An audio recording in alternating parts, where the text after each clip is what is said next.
صباح الخير. وحشتوني جدًا. النهارده إن شاء الله هنعمل مع بعض كيك القهوة، بس بطريقة مختلفة شوية عن الطريقة اللي أنتم شفتوها قبل كده أو تعرفوها. دي طريقتي الخاصة اللي باعمل بيها الكيكة دي، وبيطلع طعمها رائع.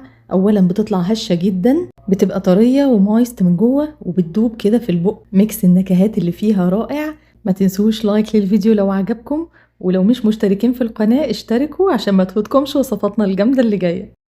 للمقادير هنحتاج كوباية ونص من دقيق متعدد الاستعمالات ومنخول، كوب إلا ربع زيت نباتي، كوب من الحليب، وهنا الأكواب كلها معيارية، 3 بيضات والمهم إن هما يكونوا بدرجة حرارة الغرفة، ومعلقة صغيرة من الفانيليا، معانا معلقتين صغيرين من البيكنج باودر، ومعلقتين كبار معلقتين طعام من القهوة سريعة الذوبان. بالنسبة للسكر هستعمل كوباية إلا ربع، بس هقسمهم نص كوباية لوحدها وربع كوباية لوحدها وهقول لكم ليه. ربع معلقة صغيرة من الملح ومعلقة كبيرة من الخل الأبيض. أول خطوة بنعملها هو إننا بندفي الحليب وبنضيف عليه القهوة سريعة الذوبان ونقلبها كويس علشان تدوب معانا، لأن إحنا لو حطيناها في الحليب من غير ما يكون دافي مش هتدوب، هتفضل حبيبات تضايقنا بعد كده في الكيك. وهاخد الخليط ده وأحطه على جنب في مقلاية على النار أو كسرولة غويطة، حلة صغيرة أي حاجة. هناخد ربع كوباية السكر اللي قلتلكوا عليها وهنحطها على نار متوسطة. هتلاقوا السكر بدأ يسيح ويتكرمل. التقليب بيبقى بالحلة نفسها أو بالمقلاية لحد ما تلاقوا السكر كله داب وبقى متجانس كده وأخد اللون الكهرماني الجميل ده. هنوطي النار على الآخر وهابدأ أضيف عليه الحليب اللي دوبنا فيه القهوة. هنضيف بالأول بالمعلقة معلقتين 3 كده، وبعدين هاضيف الكمية. ما تقلقوش خالص، مفيش أي حاجة هتحصل، احنا موطين النار على الآخر. بالإضافة إن الحليب اللي احنا ضفناه كان سخن أساسا، يعني حرارته دافية، فالمشاكل كلها بتحصل لما بنضيف الحليب بارد على الكراميل وهو على نار عالية. دي معلومة كده قلت أقولها لكم عشان تنتبهوا منها بعدين في أي وصفة تانية. بنقلب بمعلقة خشب أو معلقة سيليكون لحد ما أحس إن الكراميل داب وما بقاش فيه أجزاء منه.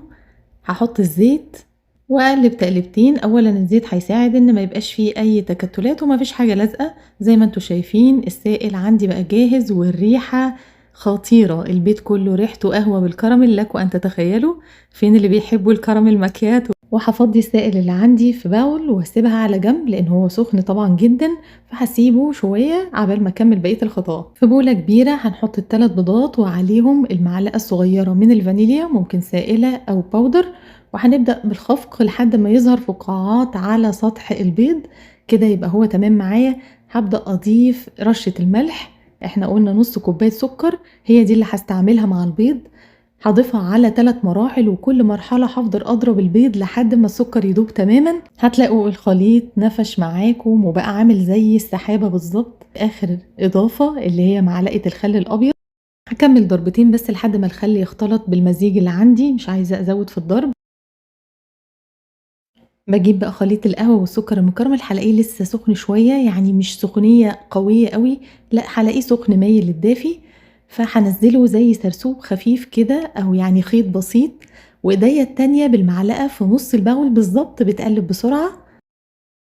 أنا عارفة إن التكنيك ده ممكن يكون جديد على بعضكم أو في ناس ممكن تكون أول مرة تشوفه، بس صدقوني وخليكم متأكدين إن طعم الكيك ده مختلف عن أي طعم كيك تاني. ده كيك قهوة مش عادي، وإن شاء الله لو جربتوه مش هتعملوا كيك القهوة غير بالطريقة دي.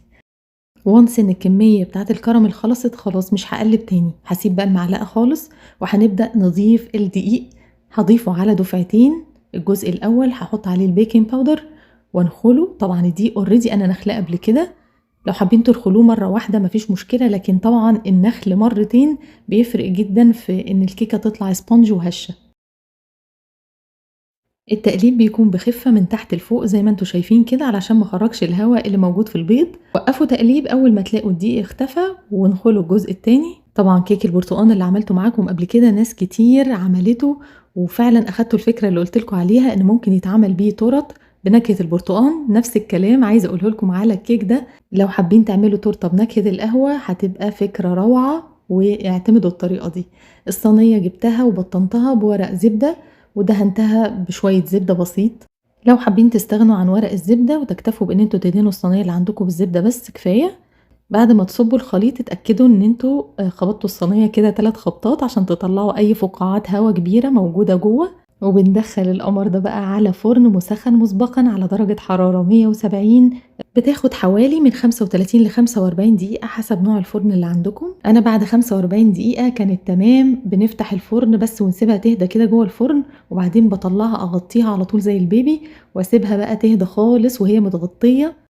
عايزة اوريكم بصوا شكلها عامل ازاي، تجنن بجد، يعني حاجة فوق الخيال. والريحة ما شاء الله ما شاء الله مالية البيت كله، حاجة تفتح النفس من الآخر كده.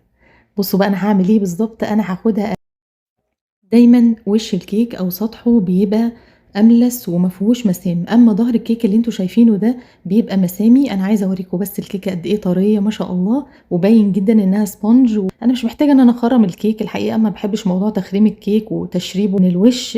إحنا الأفضل إن إحنا نقلبه على ظهره، يعني كده حاجة بروفيشنال أكتر، ونبدأ نسقيه من الظهر. أنا هحتاج لنص كوباية من الحليب الدافي، وهدوب فيهم معلقة كبيرة من السكر. ولما نيجي نشرب الكيك بنستخدم ظهر المعلقة في ان احنا نوزع الحليب، لان كده بيخلي الحليب يتوزع بالتساوي وما يبقاش فيه اماكن فيها تركيز واماكن لا.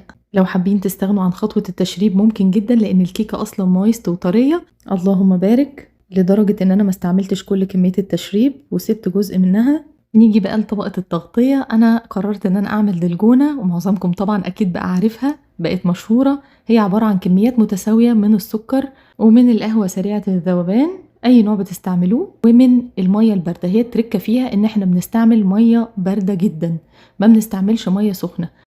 وما تقلقوش القهوة هتدوب وهتبقى تمام، لأن إحنا هنضربها بالمضرب، وده كافي إن هو يخليها تندمج وتدوب وتعمل كريمة حلوة جدا.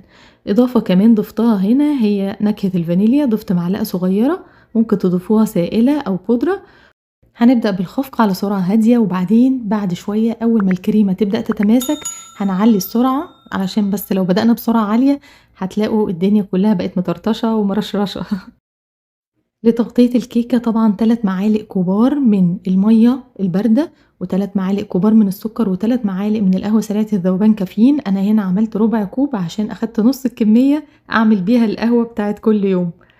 بعد ما خلصنا الكريمة وزي ما شفتوا بقت متماسكة وجميلة ازاي، هبدأ أفك بقى ورق الزبدة من على الكيك واحطها في طبق التقديم وارجعها على وشها الطبيعي تاني. الكريمة انا حطيتها وقلت هعملها بشكل هلامي دائري متموج، اللي هو السريالي ده بيبقى لا شكل كده، بس بيدي انطباع لذيذ وشيك. وانتوا عارفيني وعارفين المثل بتاعي، الست الشيك لازم كيكتها تبقى شيك. رشوا على الوش اي مكسرات متوفرة عندكم، وحطوا اي صوص تحبوه. انا حطيت هنا جوز محمص وصوص كراميل. طبعا مش محتاجه ان انا اقول لكم انها بتدوب حرفيا في البق، والطعم والريحه فوق الوصف. خلي بالكم ان كريمه الدلجونه دي القهوه فيها قويه، لو مش بتحبوا طعم ونكهه القهوه القويه ممكن تضيفوها لكريم شانتيه او كريمه لباني او حتى شويه قشطه، وهتبقى تجنن. ما تنسوش بقى لايك وتعليقاتكم الجميله، وتقولوا لي ايه رايكم في الجمال ده، وشيل لكل حبايبكم عشاق القهوه.